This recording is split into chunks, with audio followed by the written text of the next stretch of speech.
Prontinho.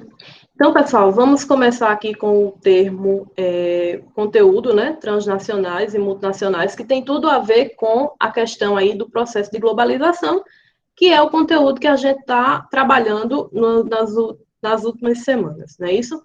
Então, eu fiz esse esquemazinho aqui, ó, para que vocês consigam entender o que significa, de fato, uma transnacional, né?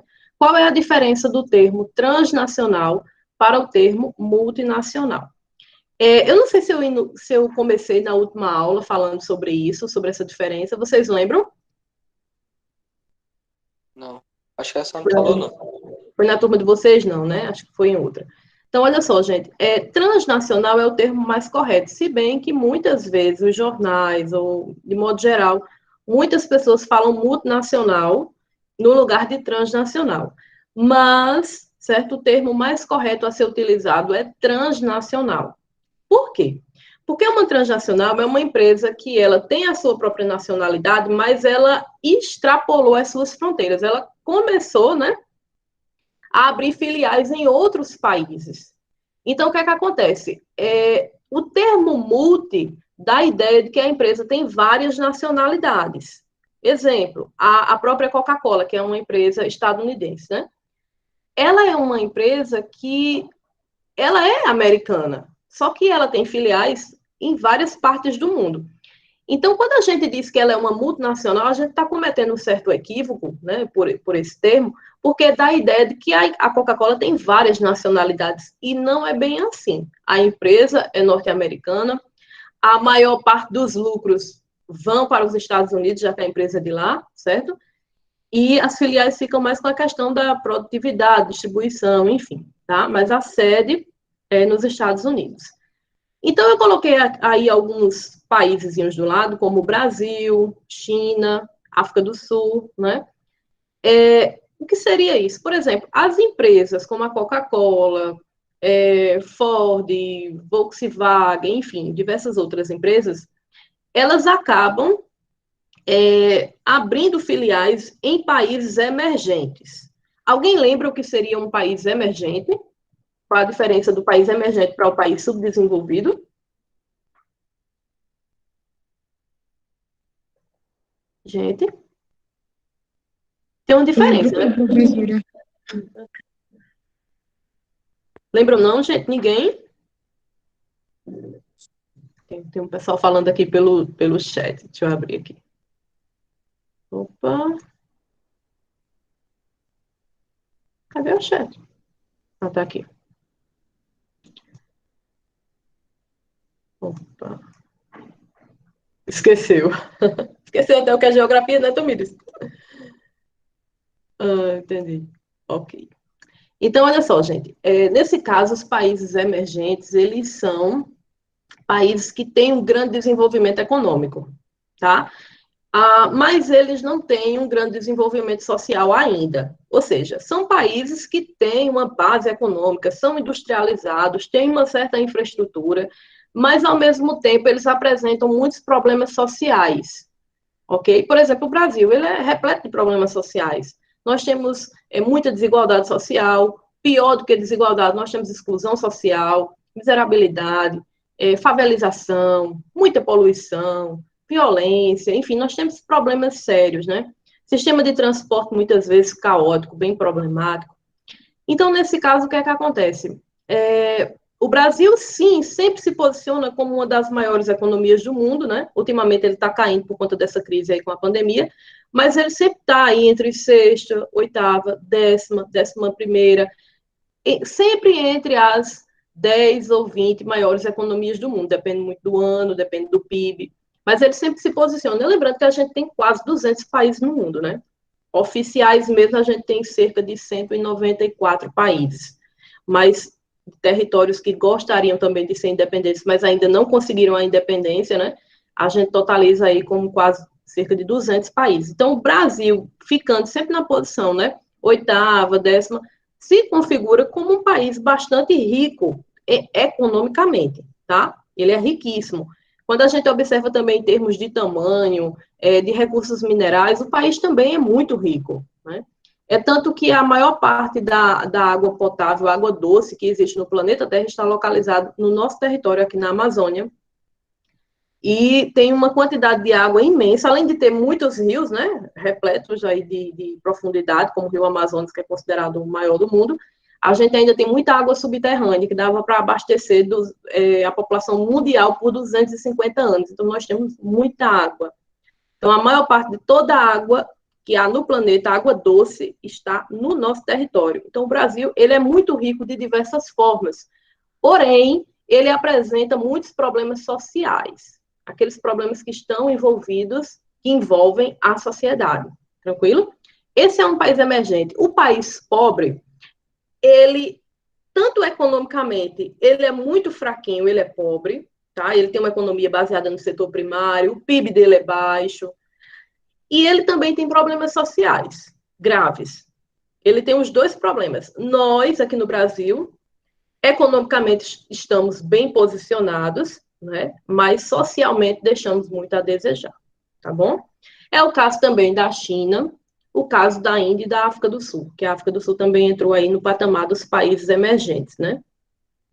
Então, o que é que acontece? As grandes empresas transnacionais, favorecidas pelo processo de globalização, elas vão procurar se instalar aonde? Exatamente nesses países, né? Países que têm certa infraestrutura, né? Que ofereçam uma infraestrutura bacana para que elas possam colocar seus filiais. Uma empresa norte-americana, uma empresa alemã, uma empresa japonesa, ela não vai abrir uma filial, certo? Em um país que não tem infraestrutura, um país que não tenha uma rede, uma malha rodoviária, uma malha ferroviária, né? Para transferência aí de mercadoria, para levar para porto, enfim, que tem aí uma mão de obra, de certa forma, um pouco qualificada, né? Não, ela vai procurar um país nessa situação, vai procurar um país que tem infraestrutura, tá certo? Tá dando para entender aí, gente? Tá tranquilo? Sim, professor. Claro, né? E aí, pessoal, eu coloquei aqui embaixo o que é que essas empresas transnacionais, o que é que elas procuram para se instalarem em determinado país, né? Elas vão procurar, obviamente, elas querem mão de obra barata. Aí vocês vão dizer, professora, mas a senhora não acabou de dizer que tem que ser um pouco qualificada?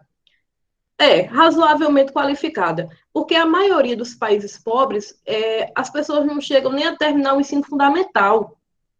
Então, é grave, né? Então, eles procuram países emergentes, onde as pessoas tenham, uma boa parte da população tenha pelo menos um nível médio, né?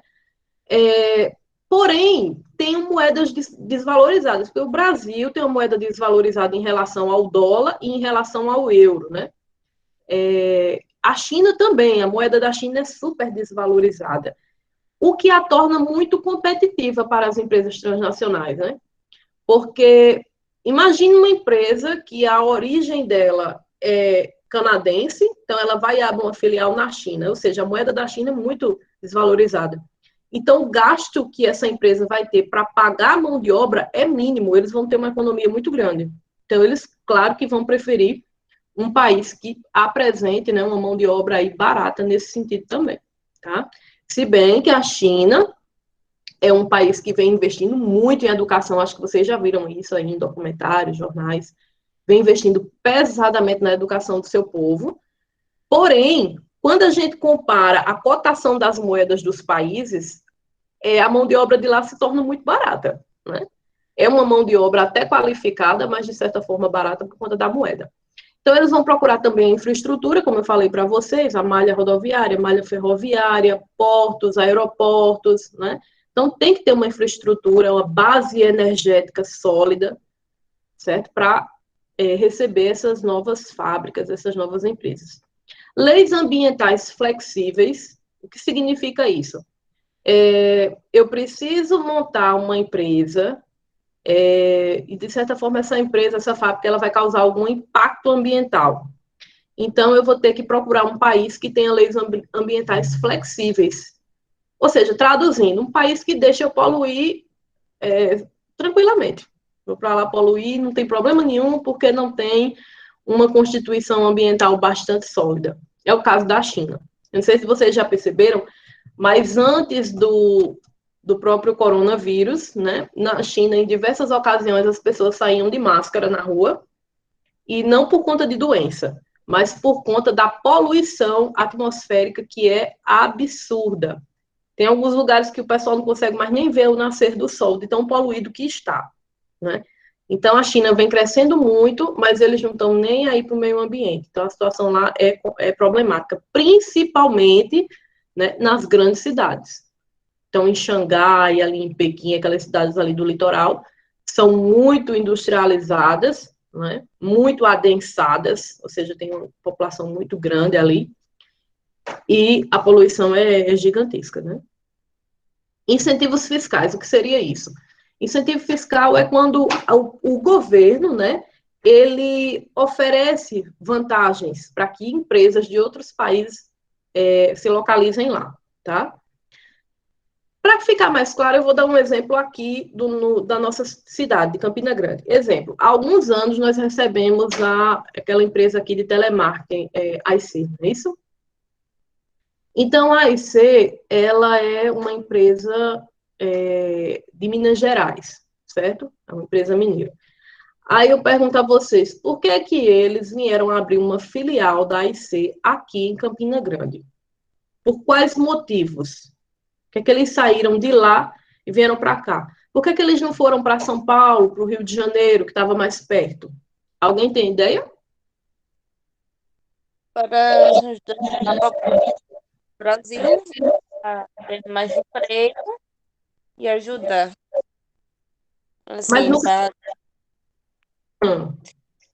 para aqueles que precisam, tipo uma reclamação de conta, de telefone.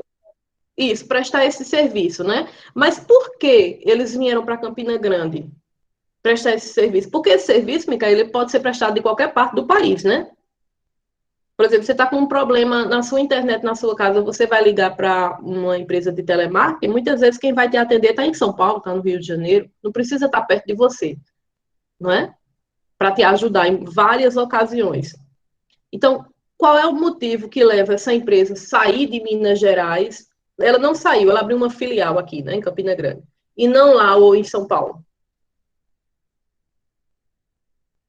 Quem foi meu aluno no 7º ano, a gente já falou um pouquinho sobre isso, quando a gente falava de urbanização e o processo de desmetropolização, que é o quê? As metrópoles, elas começam a perder a A capacidade de crescimento. crescer, começar a crescer mais ainda.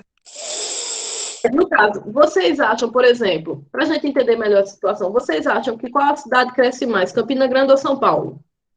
São Paulo. Campina Grande. São Paulo, São Paulo. eu acho. Campina Grande. Porque São Paulo não tem mais para onde crescer. Exatamente. Então, aí, Davi lembrou das aulas da 7ª série. Não tem mais para onde crescer, gente. São Paulo já teve todo o seu crescimento horizontal, tá? Então, a cidade já cresceu.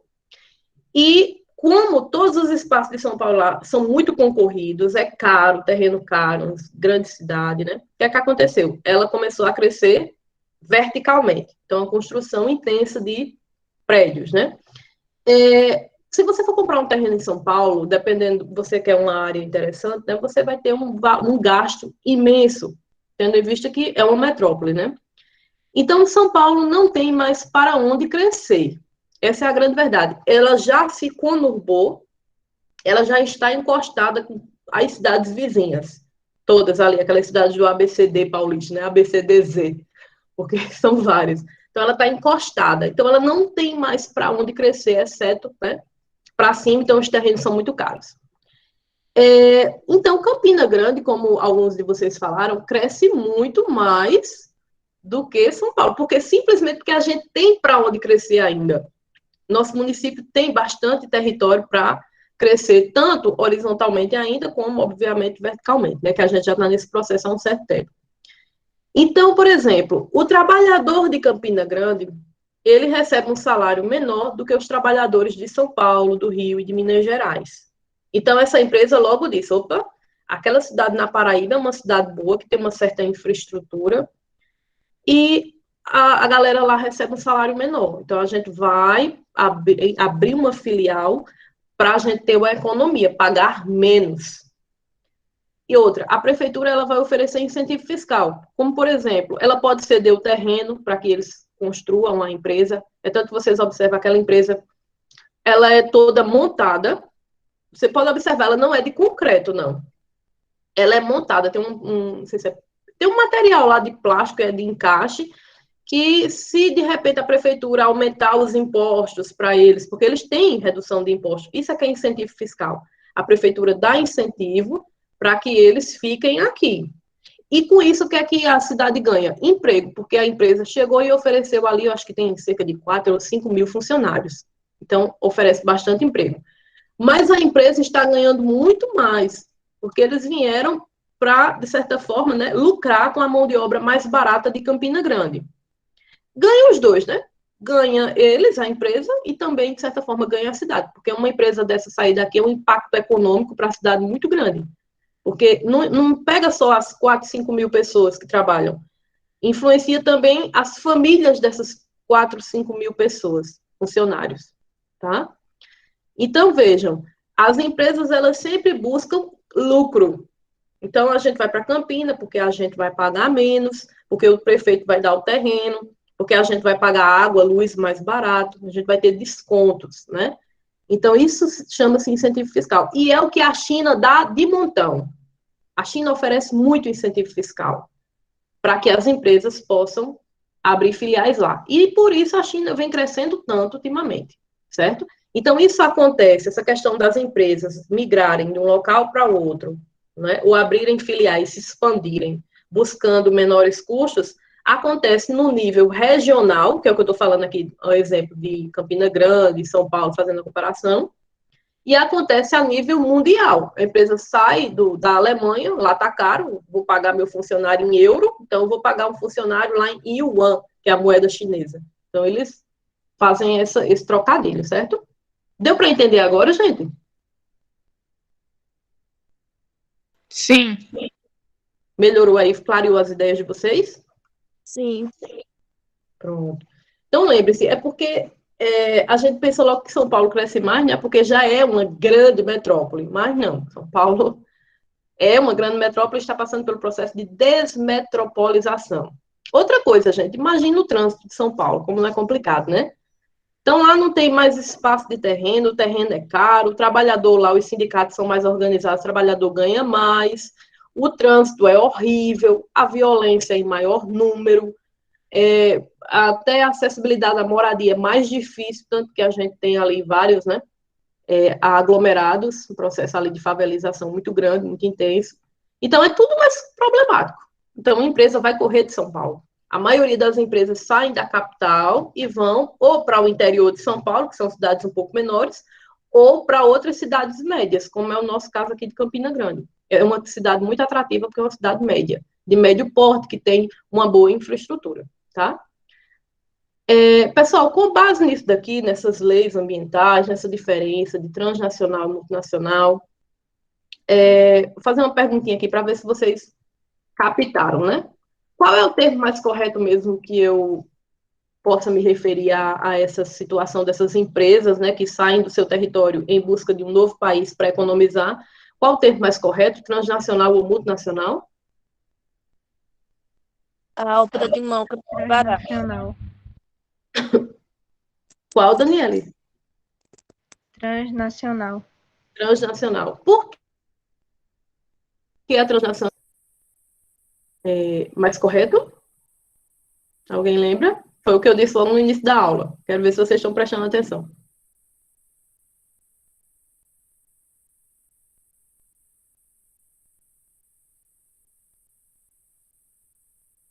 Pessoal.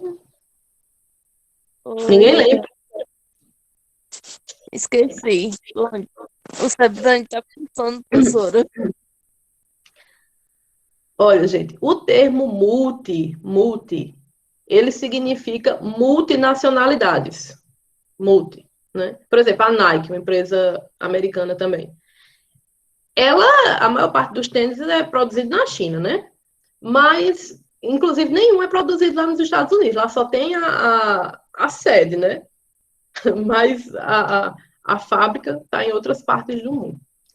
Então, Eu posso dizer que a Nike é multinacional. Quando a gente analisa essa palavra de um modo mais científico, a gente percebe que ela está errada, porque a Nike é americana, é dos Estados Unidos. Ela não tem várias nacionalidades. O que é multi, não é vários? Da ideia de vários? Ela não tem várias nacionalidades. Ela só tem uma, ela é americana. Ela é estadunidense, tá? Aí, quando eu falo transnacional, é porque a empresa saiu do seu território, né? Ela escapuliu ali do seu território e foi abrir, ou seja, ela se expandiu, ela saiu para outros lugares em busca de melhores opções aí de economia, né? E de lucro, tá certo? Então, trans dá a ideia de saída, né? Trans, ela se expandiu. E multi dá a ideia que ela tem várias nacionalidades, o que não é correto. Ela só tem uma nacionalidade, tá? Pessoal, tem um texto aqui do livro de vocês que eu quero mostrar para vocês, para a gente fazer uma comparação com um vídeo, certo?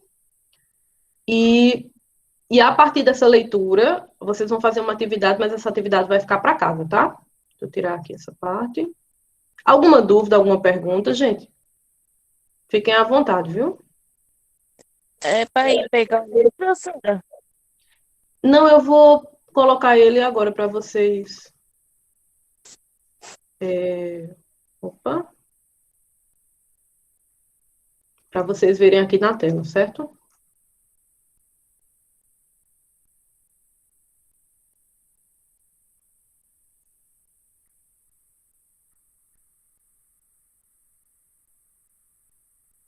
Faz você uma olhadinha. Olha, a gente tem aqui na página de vocês aí, deixa eu ver, página 24. Ele vai falando um pouco sobre o desemprego, né?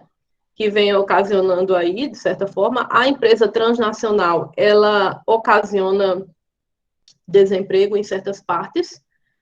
Por quê? Porque, veja bem, lá em São Paulo, em Minas Gerais, não já tem muita gente, né, ali na região sudeste. A região sudeste, por exemplo, é a que mais tem habitantes. Concordam comigo? Né? A região sudeste tem aí cerca de 60% de toda a população do Brasil, né? Tá lá. Aí o que é que acontece? As empresas que estão em São Paulo, muitas vezes fecham as portas e vão abrir filiais no estado da Bahia, em Feira de Santana, em Campina Grande, em Pernambuco, em outras cidades aí. Aí o que é que acontece? Nós vamos ter desemprego onde já tem muita gente, por exemplo, São Paulo. Já tem muita gente lá desempregada, a quantidade de pessoas lá é imensa. Aí as empresas começam a sair de São Paulo em busca de melhores comodidades, economia, já que de outras cidades o pessoal ganha menos, é o que acontece? A gente vai ter o impacto do desemprego em São Paulo. Ou seja, enquanto houve um aumento do emprego aqui em Campina Grande, houve um impacto negativo em São Paulo, em Minas, no Rio de Janeiro, porque várias empresas estão saindo de lá, certo? Então, vejam, é bem interessante essa questão do desemprego, porque ela também vai acontecer dessa forma em nível internacional. Ou seja, vários países desenvolvidos, como no caso dos Estados Unidos, estão sofrendo também com o desemprego. Por quê? Porque no lugar deles abrirem uma empresa lá no território deles, eles abrem em outro país. Então, eles estão oferecendo emprego em outros países e não no território de origem.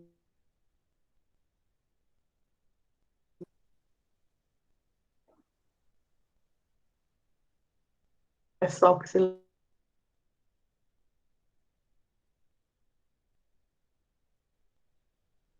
tipos de desemprego, certo? Aqui no texto de vocês, que é o desemprego tecnológico ou estrutural, né? Que ele é derivado em grande parte pela substituição da mão de obra pela mecanização, pela automação e pela informatização do processo produtivo, tá?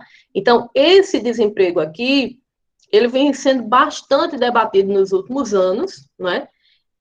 Na verdade, desde o momento em que surgiu a primeira revolução industrial, as pessoas se revoltaram, os artesãos se revoltaram e começaram a destruir as fábricas, né, dizendo que aquilo seria o fim para a população, porque as pessoas iriam perder o emprego, já que as máquinas estariam substituindo a mão de obra humana. Então, esse discurso é bem antigo, tá?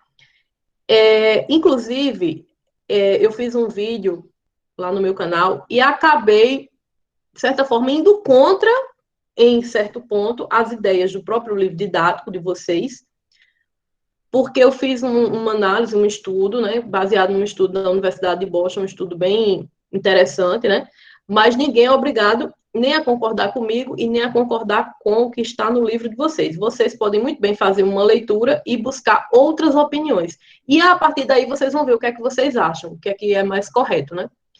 O interessante é a gente ficar no meio termo, porque, de certa forma, o desemprego estrutural ele é mais momentâneo do que persistente. Tá? Como assim? Surge uma nova tecnologia hoje e vai substituir certa mão de obra. O que é que acontece? Aquela mão de obra desqualificada, ela vai ser impactada.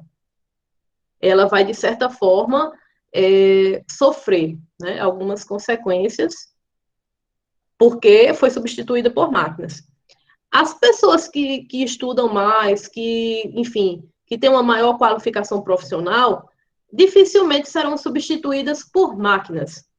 Daí aquele discurso chato de todo professor, pai, mãe, de falar para vocês, gente, olha só, é muito importante estudar. Tem gente que diz, eu detesto estudar.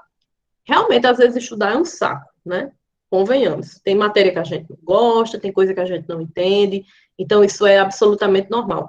Mas na vida, infelizmente, a gente tem que fazer aquilo que gosta e as coisas também que a gente não gosta, né? Temos que fazer. E depois, quando a gente olha para trás, a gente vê, nossa, eu fiz aquilo, era horrível, mas valeu a pena, né? Então, por exemplo, uma pessoa que está bem preparada, ela acaba se livrando um pouco desse desemprego estrutural. Porque, veja bem, você liga para uma empresa para resolver um problema, aí atende a, sei lá, um robô, né? Aquilo ali não é gente, é uma gravação. E aí você fica super irritado. Por quê? Porque aquele robô não consegue resolver o teu problema. Ah, não entendi, digite de novo, e não sei o quê. Acho que vocês já passaram por essa situação. E o que acontece? Você... O que acontece na professora? Acontece sempre, né? E a gente já fica logo irritado, porque a gente quer que uma pessoa humana, né, uma pessoa real, nos atenda. Por quê? Porque a pessoa, ela tem a capacidade de raciocínio, né, muito maior do que uma máquina, não se compara, né, gente? Ela tem o lado emocional, coisa que a máquina não tem. Então, quanto mais qualificado você estiver, menos você vai sofrer com esse desemprego estrutural. Onde foi que esse desemprego pegou muita gente de surpresa? No campo, com máquinas que substituem a mão de obra de 200, 300 homens. É tanto que houve o processo de êxodo rural. População sem emprego no campo, nas décadas de 60 e 70 aqui no Brasil, saíram em busca de emprego aonde? Nas cidades, né? E aí houve um aumento do processo de favelização, porque muita gente chegava do campo, né? Sem nada. Hoje em dia, você pode observar, poucas são as pessoas que saem daqui do Nordeste em busca de melhor qualidade de vida no Rio, em São Paulo. Porque lá já tem desemprego para os que já estão lá, quanto mais para os que chegam, não é? Também em decorrência dessa questão aí do desemprego estrutural. Pessoal, vocês estão me acompanhando? Eu estou falando muito rápido. Então, dá para acompanhar. Tá dando para acompanhar? Pessoal, o restante aí, vocês estão entendendo? Oh, Ok. Qualquer dúvida, viu, gente? É só falar. Então, gente, nós temos esse desemprego aqui estrutural causado por máquinas, certo? Que, de certa forma, ele não tem tantos aspectos negativos assim. Jefferson, tu quer falar? Jefferson, desliga o microfone. Tá ligado. A não ser que você queira fazer um comentário sobre a aula. É isso? Pode fazer.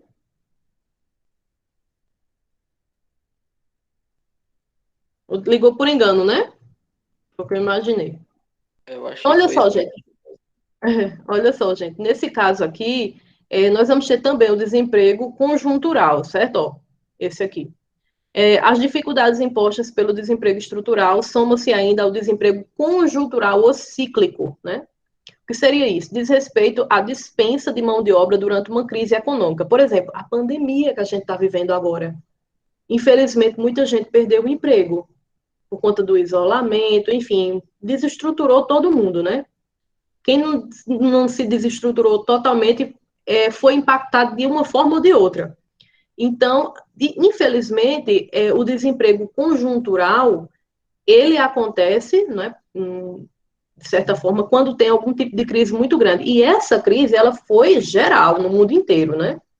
Então, crises, quando são generalizadas, que elas atingem praticamente todos os lugares do mundo, ela acaba afetando muito a questão da empregabilidade, certo? Por exemplo, na crise de 29, na crise de 2018, 2008, nos Estados Unidos, quando houve a queda aí da Bolsa por conta do excesso de vendas no mercado imobiliário, então, houve muito desemprego, e quando os Estados Unidos quebram, eles acabam levando o mundo todo junto, né? Aí você diz, nossa, professora, como assim tem essa importância todinha? Tem porque eles são os maiores importadores do planeta. São eles quem mais consomem, quem mais compram. Então, por exemplo, a gente vende uma mercadoria aos Estados Unidos, eles estão quebrados, o que é que vai acontecer? Eles não vão comprar aquela quantidade que eles compravam antes. Então, o mercado brasileiro vai sofrer as consequências. Ou então, eles vão tentar negociar, baixar o preço da mercadoria.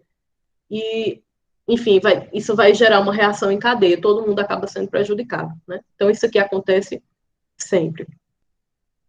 E temos também, certo, algumas questões aqui nessa parte do livro, falando sobre as consequências do desemprego e o futuro. Bem, o que é que eu quero que vocês façam? Vocês vão ler essas duas páginas, página 24 e página 25 do livro de vocês, certo? E vão fazer uma comparação com o vídeo que eu produzi, que eu vou mostrar para vocês agora. Lembrando, ninguém precisa concordar com o meu vídeo não, viu? Leia os dois, façam comparação, e na atividade eu vou pedir para vocês fazerem uma análise crítica acerca das duas situações.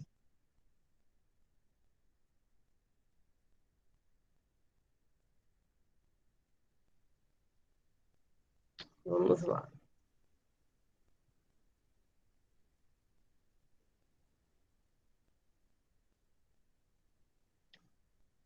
Vou ter que abrir outra guia. Oi, Micaele. Mas eu não tô com frio, não. Tô não, ainda não. Aqui tá um vento. Jamila, vou ter para tomar café e fui me deitar de novo. Tô deitada aqui. Com frio, né?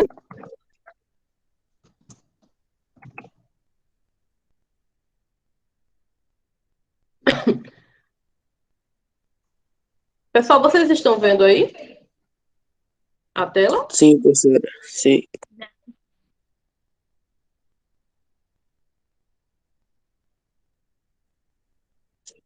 Estão vendo? Estão ouvindo? A tela tá travada pra mim. Mas é porque eu dei pause. Mas vocês estão ouvindo? Não tá nem no vídeo pra mim.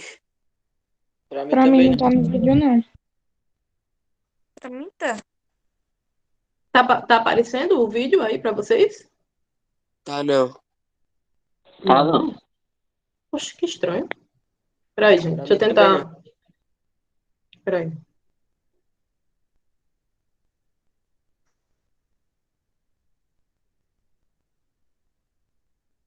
Apareceu agora? Apareceu Agora agora. apareceu. Apareceu? Ótimo. Pronto. Gente, esse vídeo tem 5 minutinhos, certo? A gente vai assistir, vai fazer um debatezinho bem rápido no final e finalizamos nossa aula, ok? Então, deixa eu fechar aqui minha câmera para vocês ouvirem melhor meu microfone. E aí, galera, tudo joinha? Espero que sim. Vamos a mais um vídeo e hoje o nosso assunto é tecnologia e desemprego. Bem, antes de mais nada, quero vos informar que as máquinas não roubarão seu emprego. É isso mesmo que você ouviu. O senso comum afirma que a tecnologia, unida à automação e robótica, são os grandes responsáveis pelo desemprego. Em curto prazo, sem dúvida, as pessoas que executam uma atividade com pouca qualificação profissional de fato sentirão o peso da demissão. No entanto, observando a situação de forma mais profunda e ampla, podemos realizar uma análise levando em conta a linha do tempo desde a Revolução Industrial, que ocorreu na Inglaterra por volta do ano de 1750 até os dias atuais. E veremos que desde então a situação para os trabalhadores só melhorou, apesar do surgimento em larga escala das máquinas substituindo o trabalho humano. As máquinas passaram a libertar os humanos de trabalhos árduos e extremamente penosos, diminuíram a jornada de trabalho, pois no auge da segunda revolução industrial, a jornada diária na labuta chegava às 16 horas e hoje gira em torno das 8 horas diárias. Isso acrescentou mais tempo livre para que as pessoas pudessem se dedicar a outros afazeres, como, por exemplo, os estudos e ao lazer. Mas aí você deve estar se perguntando, mas como assim as máquinas não irão roubar meu emprego? Bem, a resposta para essa indagação não é tão simples, porém vamos tentar compreender tal situação através da ótica econômica. Quando um trabalho é automatizado, isso implica em redução de custos para o empresário. Assim, ele passará a baratear seus produtos, o que irá atingir a um maior número de pessoas, o que significa dizer que seus produtos serão vendidos em maior escala, fazendo com que o empresário tenha maior lucro. E aí você vai dizer, bom, o lucro é para o burguês, ou seja, para o empresário. Calma, não, vamos entender. Quando a empresa obtém mais lucro, ela automaticamente vai reinvestir essa quantia, que pode ser direcionada a novas empresas, o que forçará o empresário a contratar mais funcionários ou investir em aplicações bancárias, por exemplo. Mas aí você novamente vai pensar, bem, se são aplicações, os rendimentos vão beneficiar apenas o empresário. Não, pois os bancos ou o Tesouro Nacional pega esse dinheiro e investe em vários segmentos, tais como produção agropecuária, construção de novos imóveis, infraestrutura, etc. Você pode ter uma casa, por sinal, financiada por algum banco. Isso só foi possível porque muitas pessoas investiram nesse programa, que faz com que o dinheiro circule e gere mais riqueza e oportunidades, já que ao ter muitos construtores investindo no ramo imobiliário, graças ao suporte de empréstimos oferecidos por bancos que capitalizaram esses recursos através de investimentos gerados por maiores lucros de grandes empresários e poupadores, muitas pessoas são contratadas na construção civil. Como você pode ver, a economia ela gira, fazendo com que novos postos de trabalho surjam. Pesquisadores da Universidade de Boston consideram que à medida que as máquinas extinguem um emprego com pouca qualificação, a demanda por atualização e melhorias cria novos empregos mais qualificados. Como, por exemplo, observamos que os cocheiros foram substituídos por motoristas. Os datilógrafos deram lugar aos digitadores. Além de tudo, várias profissões surgiram ligadas às novas tecnologias da comunicação. Outro dado de grande relevância é que o bom desemprego aumentou, ou seja, crianças e idosos trabalham menos do que no passado, pois os salários dos adultos aumentaram, fazendo com que houvesse excedentes suficientes para dispensar a mão de obra dos mais vulneráveis, bem como reduzir os postos de trabalho pesados e extremamente exaustivos. Por fim, vale salientar que, como a ampliação do tempo para o ócio, tempo livre no caso, torna-se cada vez maior do que foi no passado, as ofertas de trabalho ligadas às artes e ao lazer ampliaram-se significativamente, evidenciando que a elevação do poder de consumo produz novos investimentos e, portanto, novos empregos. Então, galera, o que podemos refletir a respeito de tudo isso é que a qualificação é a melhor arma que podemos ter contra o famoso desemprego estrutural, ou seja, aquele motivado pela substituição dos homens por máquinas. Bem, essa foi nossa mini aula. Ok, pessoal. E aí, gente, deu para entender o vídeo? Deu para ouvir direitinho? Travou ou não? Sim. Sim, né? E aí, pessoal, queria saber de vocês. O que foi que vocês entenderam do vídeo? Se algo chamou a atenção, né? O que houve de destaque nesse vídeo aí para vocês? Qual ponto Fala que vocês... muito que ninguém vai ficar sem emprego. A tecnologia vai tirar as pessoas sem emprego. A tecnologia vai tirar as pessoas sem emprego? Deixar as pessoas sem emprego, desempregadas. Uhum. No caso, eu generalizei assim, que todo mundo ia ficar sem emprego, todo mundo... Com... Sim, e eles construíram a máquina para mudar, desenvolver mais na tecnologia. Certo. E o que é que esse desenvolvimento da tecnologia fez com a mão de obra, no geral? O que é que eu tento apresentar aí no vídeo? As coisas mudaram com o passar do tempo, exato. Para melhor ou para pior, Que as Henrique? máquinas vieram substituir alguns trabalhos, né? Isso. Uhum. E que tipo de trabalho foram esses? Esqueci o nome aí. Foram uns trabalhos pesados que duravam em média 16 horas. Os trabalhos mais pesados, né? Duravam 16 horas, o pessoal trabalhava 18 horas por dia, né? Essa situação ela foi modificada ao longo do tempo e, querendo ou não, as máquinas elas têm uma relação com isso diretamente, né? Tu acha que houve mudança? Jonathan acha que houve mudança para pior por conta das máquinas?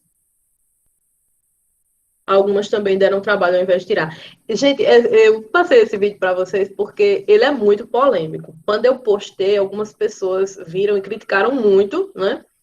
Porque esse assunto, da forma como eu abordo, ele não chega em livro didático nenhum, né? A maior parte dos livros didáticos, eles falam muito dos aspectos negativos. Eles são muito críticos, não é? Então, o que é que acontece? Essa criticidade, muitas vezes, ela não leva em consideração alguns aspectos positivos que surgiram com determinada situação. É o caso das máquinas. As máquinas são muito demonizadas nos livros didáticos, né? E aí eu pergunto para vocês a seguinte questão: se os trabalhadores durante a primeira Revolução Industrial tivessem ganhado o debate, porque eles queriam, o pessoal do campo, alguns trabalhadores, os artesãos, né? Queriam quebrar, invadiram fábricas, quebraram máquinas, enfim. Se naquele momento os empresários tivessem recuado, voltado atrás, e dissessem, não, a gente realmente, isso vai impactar muito a sociedade de uma forma negativa, nós vamos parar de desenvolver máquinas. Como é que vocês acham que a sociedade estaria atualmente? Certo.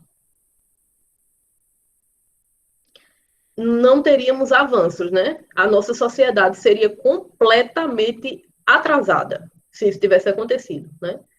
Então, quando a gente analisa a situação a curto prazo, realmente não se nega o desemprego. O desemprego acontece mesmo e ele atinge as pessoas que estão desqualificadas, atinge mesmo, né? Só que nós vivemos num mundo, hoje em dia, gente, que exige mudanças mais rápidas, um mundo muito exigente. E o que é que acontece? Aquelas pessoas que ficam muito paradas, que não gostam de mudanças, que gostam de permanecer em certo tipo de trabalho durante muitos e muitos anos, enfim, e que não procuram se reinventar, elas podem ser atingidas diretamente, tá entendendo? Pelo processo de desemprego. Isso aí a gente não vai negar, né? Mas a qualificação, como eu digo no final do vídeo, a qualificação profissional é uma arma muito importante que você tem contra o famoso desemprego, né? Apesar que todo mundo, um dia ou outro, né? Opa, vontade de espirrar. Ai. Apesar que todo mundo, um dia ou outro, ficou desempregado ou vai ficar desempregado, né? É muito interessante essa questão, porque é o seguinte: se você parar para analisar direitinho, quem é que é demitido numa loja quando acontece uma crise? Os melhores funcionários ou os piores? Ô, professor, Os piores, Pode falar. os piores, Sim, uma pessoa queria falar antes. os piores funcionários. Os piores funcionários. Quem era o menino que queria falar? Sou eu, João Rafael. Fala, João. A sua aula vai até que horas mesmo? Ô, João, desculpa, vai até 11, eu passei, né? Exatamente. Pronto. Então, vamos fazer o seguinte. Vocês vão... É porque eu comecei atrasado, eu comecei de 10h10, né? 10h15, então a gente já está com 1 hora de aula. Vamos fazer o seguinte, a gente continua esse debate na próxima aula, certo? Que professora?